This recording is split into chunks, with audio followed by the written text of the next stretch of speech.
Today marks 4 years since I posted my first TikTok video on this account, and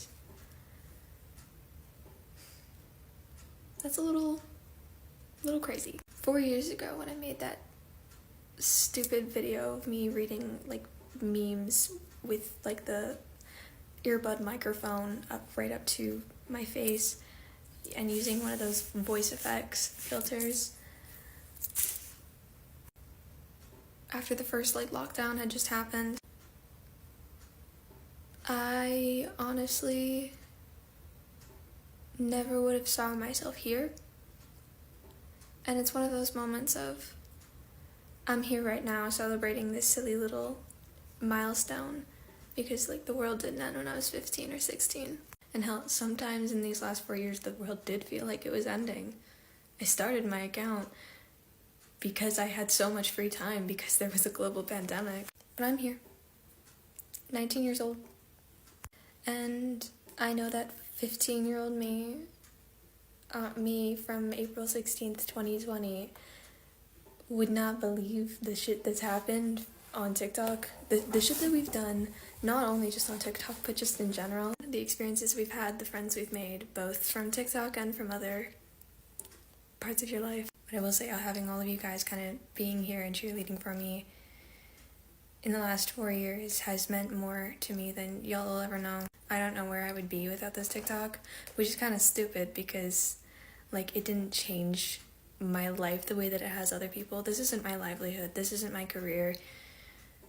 I don't post as much as I used to, at least not as much as I did last year, because I'm back in school and I have 2 jobs. But I still try because I love doing it, and having you guys cheerlead for me and interact and just show so much support, all the support that you have in the last 4 years just has been incredible. And I have a lot going on this month in general, and a lot to set up for, so I don't know if I'm going to be able to make a special kind of video at all for this, so I thought I would make this just to say thank you, because I feel like I don't do it enough. Thanks for supporting my silly little videos and helping me with my confidence more than you'll ever know. And sticking around and witnessing me in some of my best and worst moments.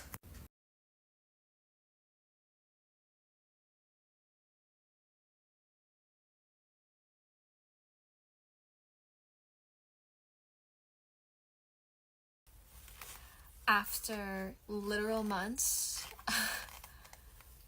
oh my god, how long has it been? Since September?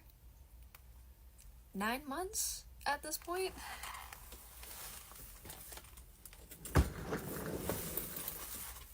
Remind you all that the video is mirrored, but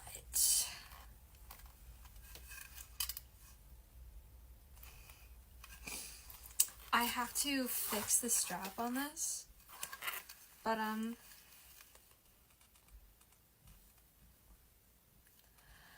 other than putting the zipper on here and fixing the strap, I'm ready for Calgary Expo.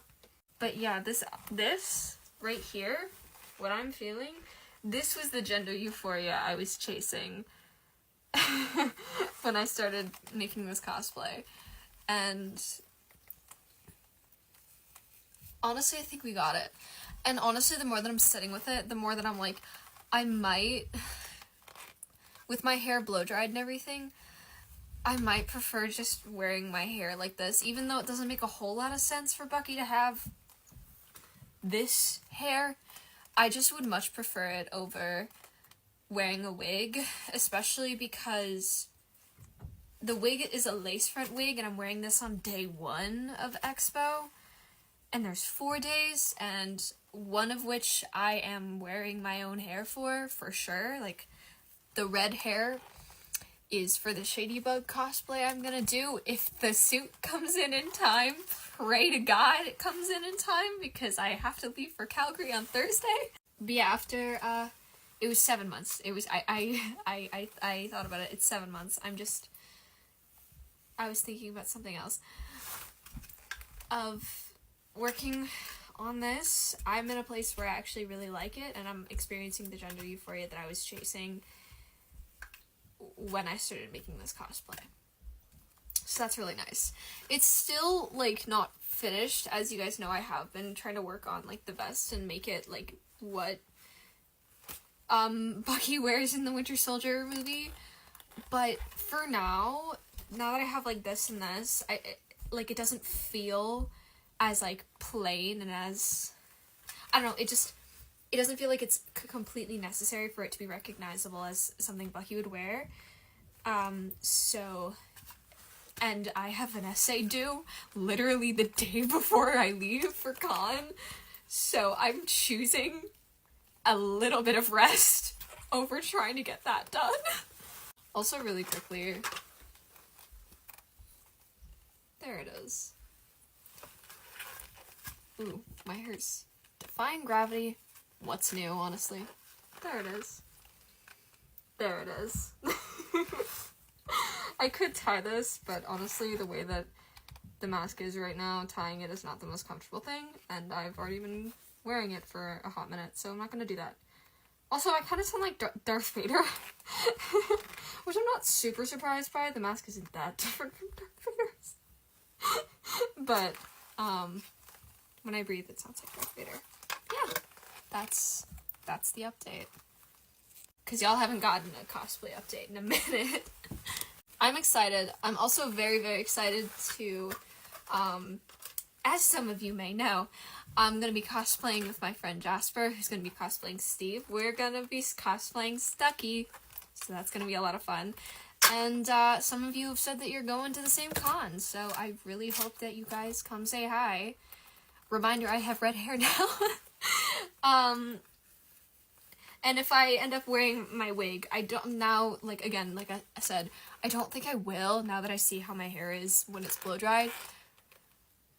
But if I do, I will, like, post about it, so just keep an eye on my Instagram and TikTok stories. But yeah, come say hi to me and Jasper. Obviously be respectful of our space and our time in that regard, though, you know. But, personally, I'd be down to take pictures with you in cosplay. I don't know about Jasper, but I can say that I definitely would. And, whether or not Jasper would be down will just be a thing you'll have to ask him. Or check the comments in case he answered. But yeah, I will see some of you guys next Thursday. Yeah, I really need to fix the mask straps because I look so fucking hot with the mask. Okay, I'm done messing around. Okay, bye. Steve, I need you to get back on Twitter. What? I'm scared. Barnes, what did you see? Yeah, and need I remind you that the PR team took Twitter away from Steve because he kept fighting with Nazis? I still think that's messed up. Why the fuck are there Nazis on Twitter? Barnes, it's a cesspool.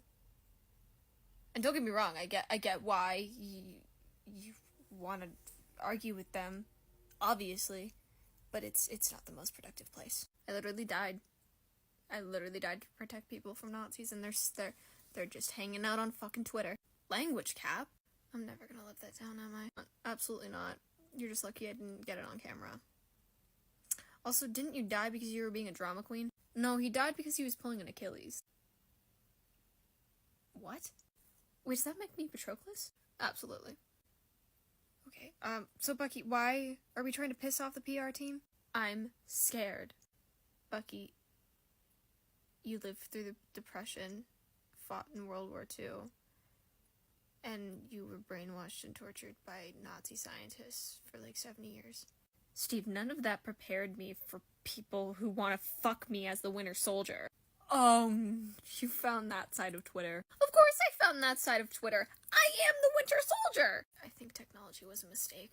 What did you see? Why do people have metal arm kinks? You know what a kink is?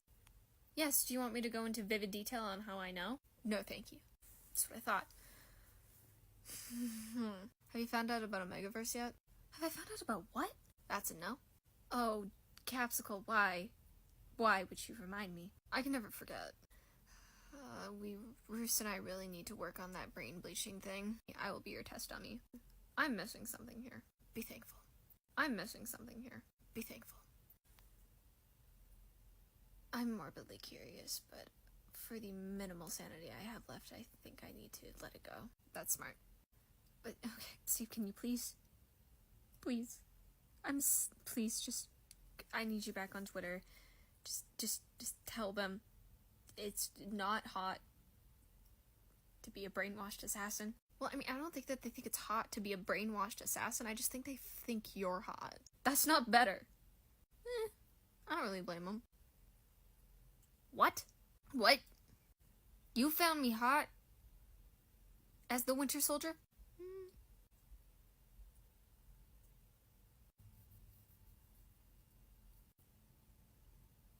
What the fuck, Steve? Listen, the emotional turmoil wasn't fun, but... like, theoretically, if I didn't know you... I think I need to, like, put you in timeout. Oh my god. Timeout? I didn't know you were into that. Oh, he's not, but it's deserved. Don't tell me you didn't think it was hot that I raided an entire Hydra base on my own and rescued over 200 men. That's different! So you did find that hot. What? This is escalating quickly. I think we should leave. Happy Lesbian Week of Visibility. It's great to be visible again. Now give me $5. You know, I'm not great at writing essays, but I imagine that my social teacher reading this source analysis, where one of the sources is a statement from Justin Trudeau from 2015, where he essentially described the mistreatment of Indigenous people as a stumble. I think when he's grading this, he's going to be able to feel how difficult it was for me to refrain from yelling. Since when writing this specific sentence, statements like this from white male politicians, especially one whose father was the Prime Minister of Canada while the residential schools were still active, is simultaneously expected, but also absolutely baffling. It takes so much privilege and, honestly, lack of empathy for a person to care so little for the lives of Canada's Indigenous people that they can refer to something as gruesome as our treatment of Indigenous people as a stumble. This essay is killing me, but it's been kind of nice to go off over that fucking statement, because what the fuck do you mean? Oh, for Canada's Indigenous people, life hasn't always been easy, equitable, or fair. That's putting it a little lightly, Justin. I know the statement is from almost 10 years ago, but at the same time, reading that is just kind of making me even less surprised that he, has chosen to support Israel. Because, yeah, if you can refer to the attempted genocide and ethnic cleansing of Indigenous people as a stumble, yeah, no shit, you're not gonna care about the Palestinians. Anyway, I have to finish this, and I have to finish curling my wig, but yeah, I thought I would share. I guess it's true that some people really gotta fight to survive, and some people are white guys in 1985.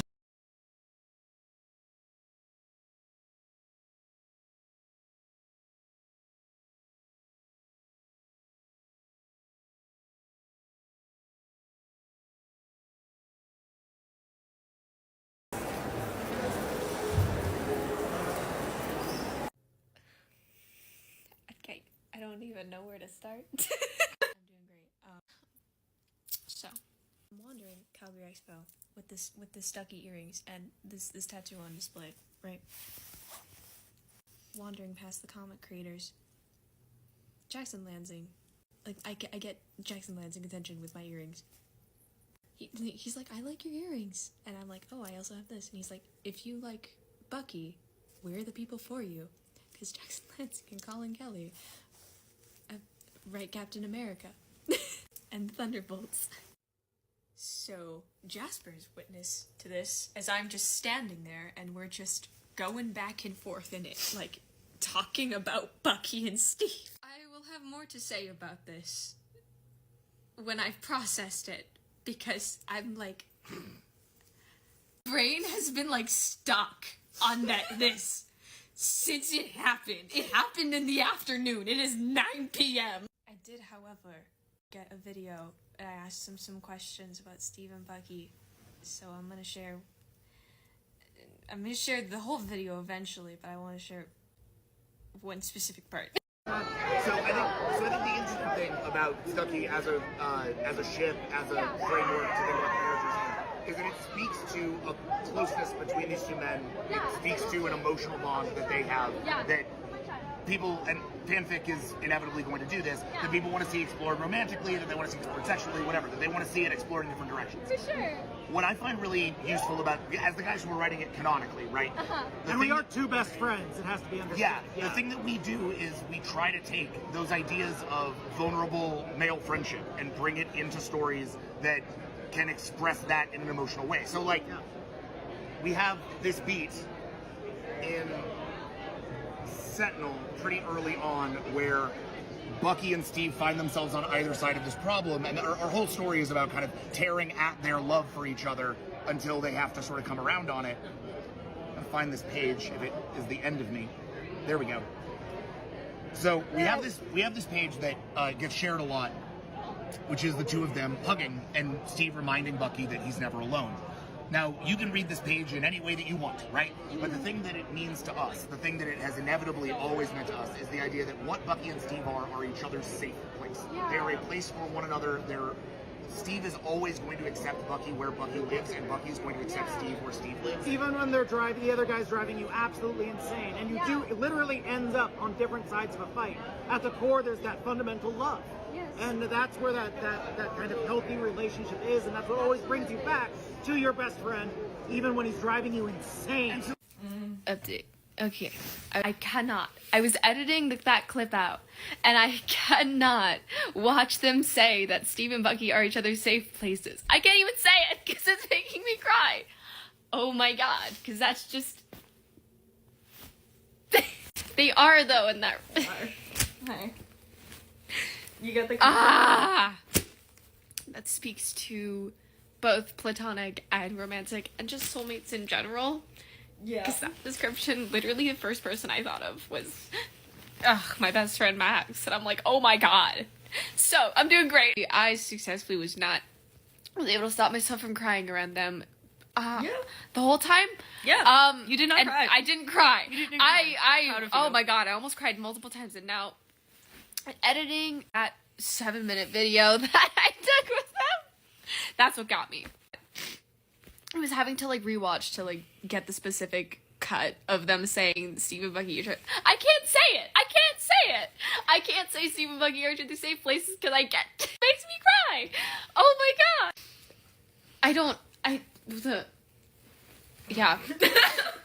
Blob. Alpine in cosplay as, I don't remember which one of them said it, but one of them did. And that's why the whole video cannot be posted right away. And I cannot share all the thoughts because I'm gonna start crying. Anyway, hope you enjoyed that. More to come from that, because again, 7 minutes of footage of me of them just talking about Steve and Bucky. It was great. It was great. It was so great.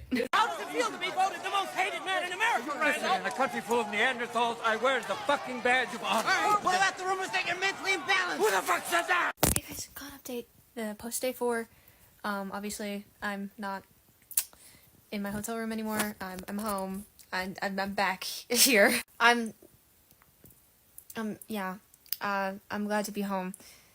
Because as much as I loved being in Calgary, my autism was at its limit. I'm like, I need to be home. I'm home with a lot of new stuff. I do have a lot of content pre-filmed from Con that I'm going to be posting the next couple days. So for like once in my life, I have pre-filmed stuff to upload, so you will not be seeing radio silence from me, which is nice, because normally after stuff like this, I'm just like, bye guys. Yeah, you're not going to hear from me for like a week. I do, however, only have one day to recover tomorrow before I have to go back to work. So whether or not I will be active outside of uploading the pre-filmed stuff, we'll see. We will see. If you guys have anything you want to know about Calgary Expo, feel free to comment any questions you had about the experience, or literally anything that you saw happened at the expo and that happened to me personally from my TikToks and from my Instagram. Also, Santa Claus now has a sibling, so this is, yeah. I bought a lot of stuff I'm gonna have to find homes for. But yeah, I'll talk to you.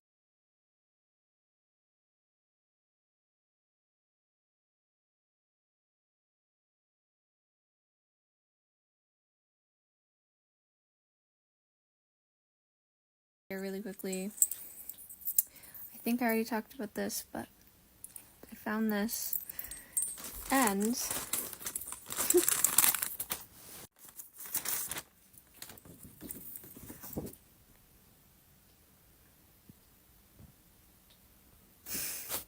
unlike last time where I spent 2 hours trying to find something for Bucky, and only in the last like 10 minutes of the con I found that. Found him. Found this. And this. I'm wearing too many necklaces, as always. And I ended up with this. This is funny because this came about because I talked to Jackson Lansing and Colin Kelly, as I've talked about. And I went back the second time when I took that video, and Colin brings this out and was like, I thought you were going to come back, so I wanted to show you this. And I was like, I'm pretty sure I've read this. And then I ended up holding on to it like a lifeline the whole time I was talking to them. And then I almost left without, like, I almost just left with it. I was not supposed to. So I bought it. Yeah, I wanted to share. Especially I wanted to share this one because this makes me so unreasonably happy. Look at him. You're not ascending to godhood. You're just dehydrated. Out of my way, gay boy! I'm about to liberate my divine self from this mortal shell! You know, when I was told that I should read this comic, it really was, like, the furthest thing from my bingo card that I would read a panel of Steve summoning a woman by having to think mommy really loud. And, do you want to talk about socialism, Nick Fury? I'm not gonna lie, that's a disconcerting thing to hear from a robot redacted. What? The dialogue in these comics is so out of pocket sometimes, and I'm not necessarily surprised. But at the same time, what? This is literally all I've been doing since I got home from Calgary. It's just either reading this or reading fan fiction. And, like, to be completely honest with you, my, like, critical thinking skills right now are simply in another dimension because I'm just so mentally exhausted from the weekend, but this run of the Captain America comics has been a trip so far. I have cried over it once already, which I think is rude, but I'm honestly not surprised about that. It's me, and it's a Marvel comic. But yeah, this is where I'm at right now. Guys, I was reading this comic trying to figure out why it felt familiar. Then I get a text from my best friend and he sent me a reel, and then the next message is just Catradora. That's why it fucking felt familiar. Oh my god. It reminds me of Catradora. It reminds me of Shira and the Princesses of Power and Catra and Adora's whole arc. Oh no. I'm in trouble. I'm in trouble. I'm in trouble. I cried 3 times over a YouTube compilation of Catradora. How am I supposed to get through this? I've already made the comparison between Catradora and Stucky before. Oh no. Oh, this is gonna hurt. Oh, this is gonna hurt. This is gonna hurt. It already has hurt me. But it's really gonna hurt me.